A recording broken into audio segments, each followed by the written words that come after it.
chicos, vamos a retomar el video donde nos quedamos, que estábamos comentando que la pirámide tiene 5 caras. Es importante contarlas bien, ya que ahora es una figura que solamente visiblemente podemos contarlo. Encontraremos figuras que son de 8 lados, 9 lados y hasta 10. Entonces es importante que contemos correctamente las caras que tiene. Entonces queda claro que son 4 y la base 5. Vamos con el número de aristas. Una arista son las intersecciones que permitirán darle forma a mi figura o a mi cuerpo geométrico. Entonces podemos observar en las líneas rojas que tenemos marcada que es una arista. Por ejemplo, vamos a contar la de la pirámide. Podemos observar que tenemos 1, 2, 3, 4 y en la forma cuadrada nos va a dar otros 4. Vamos a contarlos de todos modos. 5, 6, 7, 8 son el número de aristas que tiene. Vamos a contar ahora el del cubo, que tiene 4 de este lado, 5, 6, 7, 8, 9, 10, 11, 12. Son todas estas líneas que le dan forma a mi cuerpo geométrico. Eso quiere decir que por un lado tengo 8 aristas y por otro lado tengo 12 aristas. Ahora, es importante no confundirnos con lo que es un vértice. A continuación vamos a ver qué es un vértice. Entonces, podemos ver que los vértices de un poliedro son las esquinas de cada figura. También se definen como los puntos que juntan 3 o más aristas. Recordemos que ya vimos que es una arista, que son las líneas que le dan forma. Entonces, ¿cuántos vértices voy a tener? Nuevamente voy a contar. Podemos verlo como que son los puntos, los piquitos. Entonces llevamos 1, 2, 3, 4 y 5. Son 5 el número de vértices que tengo. Ahora vamos a contar los del cubo. 1, 2, 3, 4, 5, 6, 7, 8. Queda claro cómo estamos hablando del mismo cuerpo, sin embargo no es lo mismo. Recordemos que toda esta información la tenemos que anotar en la libreta de matemáticas con apoyo de las ilustraciones para que esto quede un poco más claro. Igual si hay alguna duda, de ser necesario repetimos nuevamente el tema con otras figuras. Por el momento lo iremos haciendo paso a paso para que esto quede más claro, pues ya no estamos hablando de un simple círculo, estamos hablando ahora de ciertas figuras con más complejidad. Para el día de mañana deberán realizar las siguientes ilustraciones, una tal vez a mitad de hoja de las siguientes, que es un cubo, un cilindro, una esfera y un cono. Esto es por la parte de matemáticas. Entonces, si alguien se ha quedado con duda, puede enviar mensaje o en los comentarios decir cuál fue la parte que no ha quedado clara y con gusto la repito. Mientras tendremos que hacer estas 4 ilustraciones. Es importante el uso de regla o si alguien tiene en casa un compás de preferencia, ya que estamos hablando de que tenemos que hacer las figuras bien hechecitas, pintarlas con fecha y título del tema. Esto es por la parte de matemáticas. Ahora vamos a avanzar con historia, haciendo una recapitulación del último que vimos, que fue el Porfiriato y la Revolución Mexicana. Cabe mencionar que lo que vimos del Porfiriato fue un debate en el cual opinábamos sobre en qué estábamos a favor o en contra de las acciones que fueron llevadas durante estos 34 años de gubernatura. Entonces, ya hablamos de lo bueno que hizo, que fue las vías ferroviarias, creció la economía en México, pero estas son algunas por mencionar. Ahora toca el turno de mencionar pues qué detona la Revolución Mexicana que se lleva a cabo el 9 de noviembre. Ahora, dice que alguno de los aspectos que hemos estado hablando es que pues las tierras y el crecimiento económico se dio por la inversión de empresas extranjeras. Las tierras eran dadas pues a la gente que tenía algún alto cargo, como lo son militares, generales, gente del clero. Entonces, los campesinos, ¿dónde quedan? Recordemos que estos eran sometidos a largas horas de trabajo en donde pues no tenían una paga justa y estaban de sol a sol, no tenían una hora de comida. Ya hemos hablado de pues las diferencias actuales con las de ese gobierno, ¿no? Que a pesar de que han pasado más de 100 años, es importante mencionar los cambios que ha habido.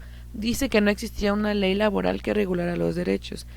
Recordemos que existe la tienda de raya y que una vez que pues falleció una persona, pues los hijos heredaban la deuda, entonces pues eran generaciones a generaciones que se veían endeudadas, entonces no había un salario fijo y además de eso pues tampoco había prestaciones. Estamos hablando de la época del porfiriato, y a esto cabe mencionar que no te podías ir de esa hacienda, no era tan fácil el decir yo renuncio. Ahora, vamos a mencionar que es un latifundio, chicos, esto ya lo vimos e incluso fue pregunta de examen. Un latifundio es una extensión de tierra que solamente está a cargo de una sola persona. Entonces, como ya mencionamos, las personas que eran dueñas de esta tierra pues eran las únicas personas que estaban a cargo, y por este motivo se daban el lujo de someterse a los campesinos a una explotación laboral. Hablemos de la falta de libertad y expresión, puesto que llegó un momento en el que había censura, llegó un momento en el que pues a las personas se les ejecutaba si llegaban a estar en contra del gobierno. Entonces, esto es uno de los aspectos que detonó la Revolución Mexicana. Finalmente, recordemos que hubo inversión extranjera, lo cual provocó que pues parte de las tierras que hay y riqueza del país pues le perteneciera a ciertas empresas y a ciertos individuos, los cuales son mayormente extranjeros. Entonces, ya una vez que mencionamos algunos de los aspectos pues que fueron en pro y en contra, hablaremos acerca de la Revolución Mexicana. Entonces, se les encargó de tarea en el cronograma buscar una imagen de acuerdo a la Revolución Mexicana. Es importante que indaguemos un poco más, y mañana estaremos hablando de los personajes principales, de los acontecimientos que hubo, cuáles fueron los planes que se han desarrollado, los principales precursores, la delita. Entonces ya más o menos sabemos de qué vamos a estar hablando y no creo que haya alguna duda. Recordemos que tenemos que resolver cuestionamientos como quiénes participaron, ya más o menos sabemos que es Emiliano Zapata, Francisco Villa, por qué se hizo, cómo terminó, de qué se trata. Entonces todo esto lo iremos resolviendo a partir de lo que yo pienso e imagino viendo esa imagen. Entonces el día de mañana estaremos hablando más a detalle de la Revolución Mexicana con apoyo de algún video que encontremos y actividades en línea. Entonces, por la parte de geografía, finalizamos el tema de población urbana y rural. Es importante aclarar estas dos imágenes. Aquí tenemos una de una población urbana y aquí tenemos una de la población rural. Cabe mencionar que estas dos imágenes fueron tomadas pues del mismo lugar.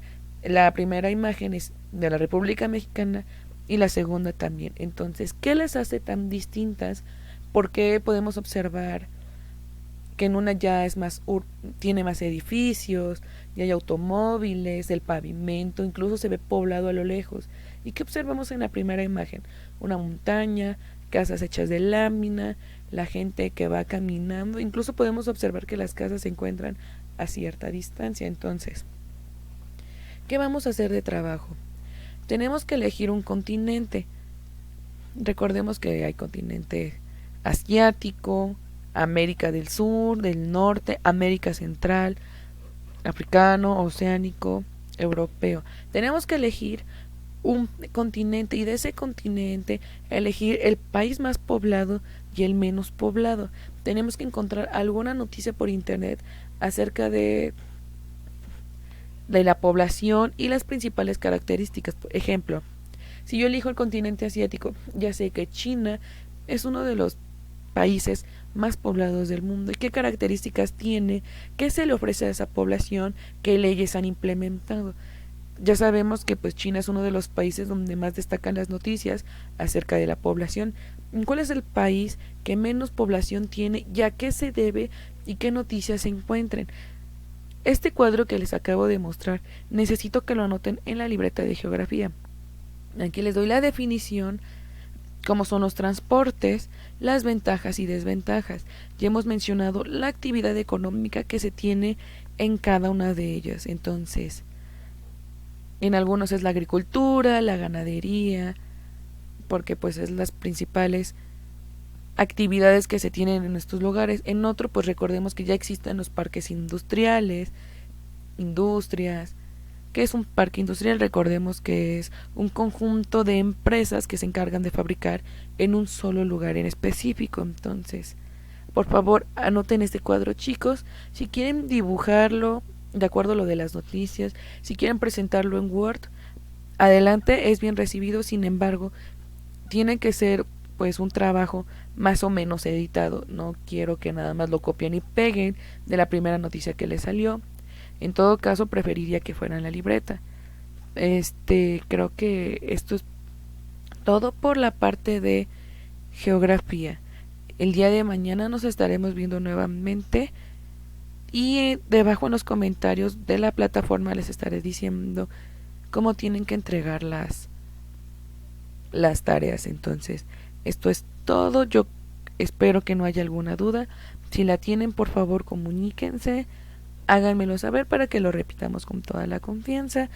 Y si alguien perdió el cronograma de actividades o no lo tiene, favor de decirme y con gusto se lo enviamos. Entonces, pues nos vemos en la próxima, chicos.